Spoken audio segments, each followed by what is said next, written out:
We are working with Maxima software, which gives us calculation, graphs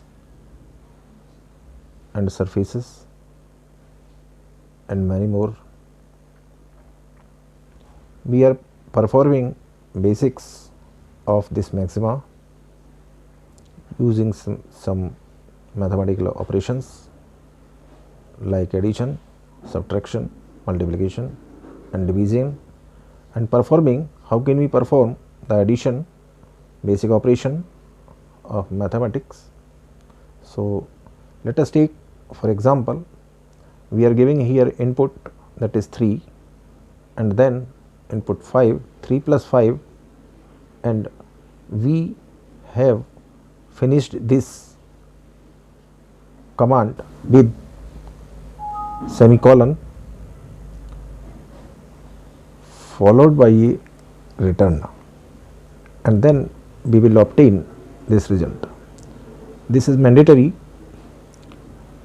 in Maxima. Semicolon, we will finish the command, and similarly we will obtain this result if we will give a and b is these values and finished with our command with this semicolon, we will obtain 10 plus 10, that is 20. Another operation, that is subtraction, and we will perform 3 minus 2, which gives us output as this is output, gives us 1. Now, we will use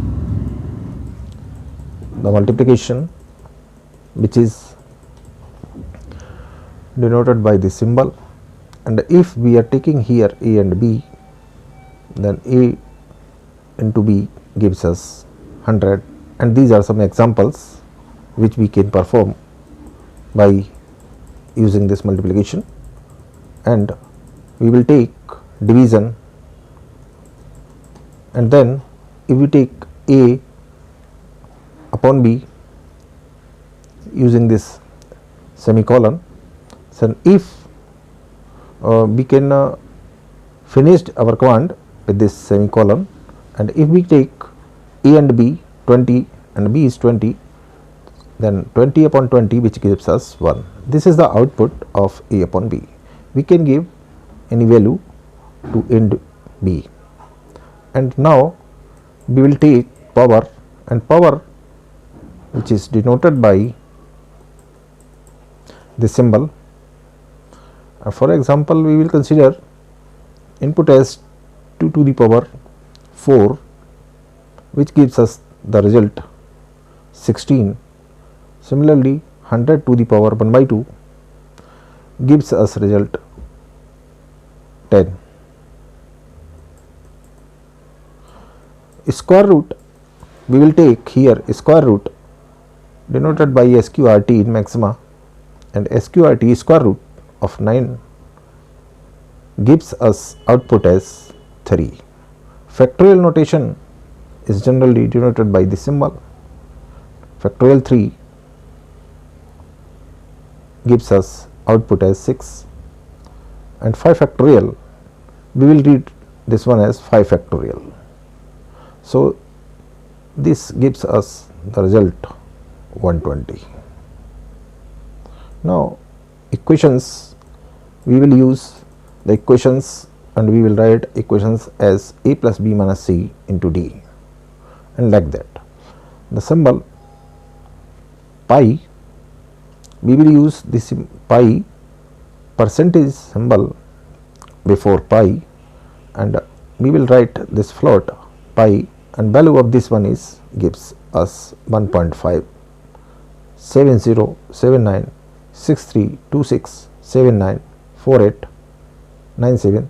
These are some decimal places, and if we want to find the value of sin pi, then we will write this sin pi in this way, and sin pi also we know that the value is 0, which is here output as 0. Now, we will perform some other functions like exponential, logarithmic, etc. Exponential function gives us the float symbol of this one using e, which gives us 2 point this quantity, and complex iota, we are taking iota complex identity, it is denoted by in this way, and we know that iota square, that is -1. By using the maxima, we will write in this way, and which is separated by this, we will use to finish this command with this semicolon, and followed by return, the result will be -1. And next we will take this logarithmic. We know that log of 1 at any base gives us 0. Also here output of log 1 is 0, and these are the some basics of maxima, and we will finish with some trigonometry identities.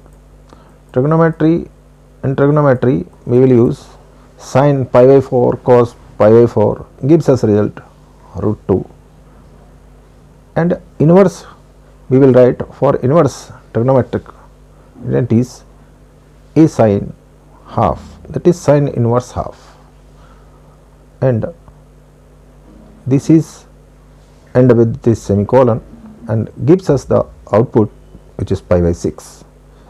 So generally sin inverse, this is the sin inverse 1 by 2, which is the value of pi by 6. We will use radians in maxima. In maxima, if we want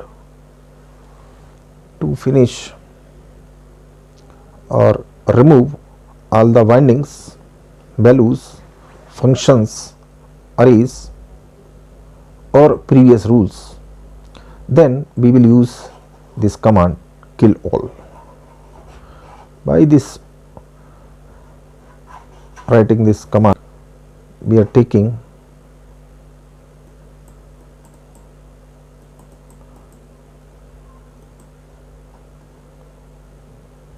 kill all and work with our, we will work with our new question or new function, etc. This is our part 1 we are dealing with here, and in part 2 we will discuss some extra practicals, graphs and many more.